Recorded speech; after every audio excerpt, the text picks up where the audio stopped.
السلام علیکم ورحمۃ اللہ وبرکاتہ۔ معاشرے میں جب کوئی برائی ہو رہی ہوتی ہے اور اللہ تعالیٰ آپ کو ہمت دے، آپ اس برائی کو اگر اپنی زبان سے یا اپنے ہاتھ سے یا اپنے کسی بھی انداز سے آپ اس کے بارے میں بات کر سکتے ہیں تو آپ کو کرنی چاہیے۔ ہاتھ والا کام جو ہے وہ حکومت کا ہے، ہمارا کام ہے کہ ہم زبان کے ذریعے اس برائی کو جو ہے وہ ختم کرنے کی کوشش کریں۔ میری ویڈیوز اگر اس چیز کا ذریعہ بن سکتی ہیں تو یہ میری خوش قسمتی ہوگی۔ ہمارے معاشرے میں یہ کمزوری ہے کہ جب عورت بیوہ ہو جاتی ہے یا طلاق یافتہ ہو جاتی ہے تو اس کی زندگی کو گزارنا بہت مشکل ہو جاتا ہے، بہت مشکل کر دیا جاتا ہے اس کی زندگی کو۔ ابھی میں بیوہ کی بات کرتا ہوں پہلے، کہ جب بیوہ اس کا جب شوہر چلا گیا ہے، اس کی جب عدت 4 مہینے 10 دن ہے، اس کو پورا کرنے کے بعد کیا ہوتا ہے ہمارے معاشرے میں کہ ان کے جو گھر والے ہوتے ہیں، اگر وہ زندہ ہوں، اس کے سسر زندہ ہوں یا ساس زندہ ہوں یا اس کے جانے والے کے بھائی زندہ ہوں یا بہنیں زندہ ہوں، تو وہ کہتے ہیں کہ نہیں، ہم تجھے شادی نہیں کرنے دیں گے، تو ہمارے خاندان کی نشانی ہے، تو اگر کسی اور سے نکاح کرے گی تو ہمارے خاندان کی ناک کٹ جائے گی۔ اب وہ جوان بیوہ ہو گئی ہے، اگر اس کی عمر 30 سال ہے، 25 سال ہے یا 35 سال ہے یا وہ شادی کے قابل ہے، اور اس کو اجازت عدت کے بعد اللہ اور اس کے رسول نے دی ہے، جب اس میں آپ اس کو کس طرح روک سکتے ہیں؟ اللہ اکبر، یہ ہمارے معاشرے کی بہت بڑی کوتاہی ہے۔ اب سسر کھڑا ہو جاتا ہے کہ میری زندگی میں یہ کام نہیں ہو سکتا، ساس کھڑی زندہ ہوتی ہے، وہ کہتی ہے میری زندگی میں یہ کام نہیں ہو سکتا، میں اپنے بیٹے کی نشانی کو اپنے خاندان سے باہر نہیں جانے دوں گی۔ آپ کیسے روک سکتے ہیں؟ جب اللہ نے حکم دے دیا ہے تو آپ اس کو کیسے روک سکتے ہیں؟ جب یہ سنت بھی ہے، نبی صلی اللہ علیہ وسلم نے بیوہ سے بھی نکاح کیے ہیں، تو آپ اس کو کس طرح روک سکتے ہیں؟ اب ہوتا کیا، اللہ معاف کرے،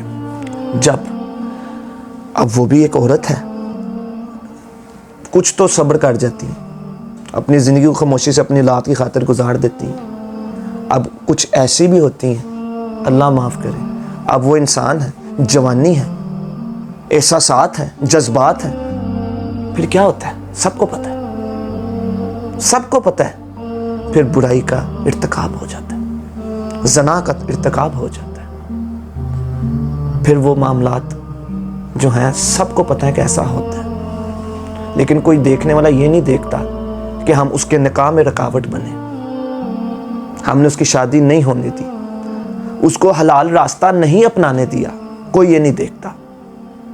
ہاں، اور جو کچھ غلط ہوتی ہیں جو کہ وہ کرتی ہیں، وہ ان کی تو میں ابھی بات نہیں کر رہا، وہ میرا موضوع بھی نہیں ہے۔ اسی طرح طلاق یافتہ، ان کو بھی نہیں شادی کو، اب طلاق یافتہ عورت سے ویسے ہی کوئی نکاح نہیں کرتا، جب اس کو پتہ چل جائے کہ اس کو تو طلاق ہوئی ہے، چاہے وہ نیک ہو، چاہے اس کا شوہر خراب ہو اور اس کی وجہ سے اس نے طلاق لی ہو، وہ بھی اس کے لیے داغ بن جاتا ہے، اس کا نکاح کرنا بھی مشکل۔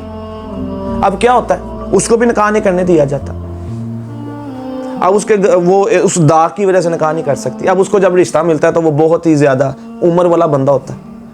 اب اس طرح کے معاملات ہمارے معاشرے میں چلے، ہم کیوں اس طرح کرتے ہیں؟ ابھی میں آپ سے بات کر رہا ہوں، میں ان نیک عورتوں کی بات کر رہا ہوں جو بیوہ ہوتی ہیں، اور نیک عورتیں جو طلاق یافتہ ہوتی ہیں۔ ابھی میں دوسری طرف نہیں جا رہا، یہ میں ان کے لیے ویڈیو بنا رہا ہوں۔ آپ کو اجازت دینی چاہیے، والدین کا فرض ہے، ساس اور سسر کا فرض ہے کہ بیٹا جا، تیری عدت پوری ہو گئی ہے، اگر تو یہاں رہنا چاہتی ہے تو رہ، اپنی اولاد کو دیکھ، ہم تجھے دیکھیں گے، اگر تو نکاح کرنا چاہتی ہے تو یہ تیرا حق ہے، تجھے اللہ نے اجازت دی ہے، تو اچھے طریقے سے نکاح کر لے، ہمارا فرض ہے۔ اور جب عدت چل رہی ہو بیوہ کی، تو اس کے دوران نکاح کی بات کرنے کی اجازت نہیں ہے، کوئی اس کی طرف پیغام نہ بھیجے، اس کی عدت کا انتظار کرے۔ ہاں، اشاروں سے بات کی جا سکتی ہے کہ ان کو اشاروں سے بتا دیا جائے کہ اس طرح، کوئی بھی آپ ان کو اشارہ دے سکتے ہیں، لیکن آپ عدت کے دوران کوئی پیغام نہیں بھیج سکتے، اس چیز کا خیال رکھیں۔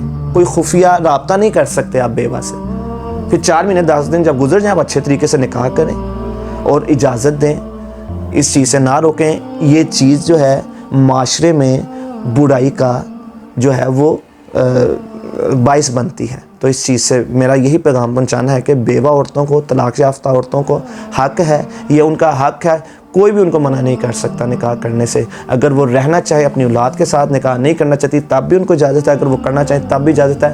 اللہ تعالیٰ سے دعا ہے کہ اللہ تعالیٰ ہر عمل ہمارا قرآن و سنت کے مطابق بنا دے۔ سبحان ربک رب العزت عما یصفون والسلام علی المرسلین والحمد للہ رب العالمین۔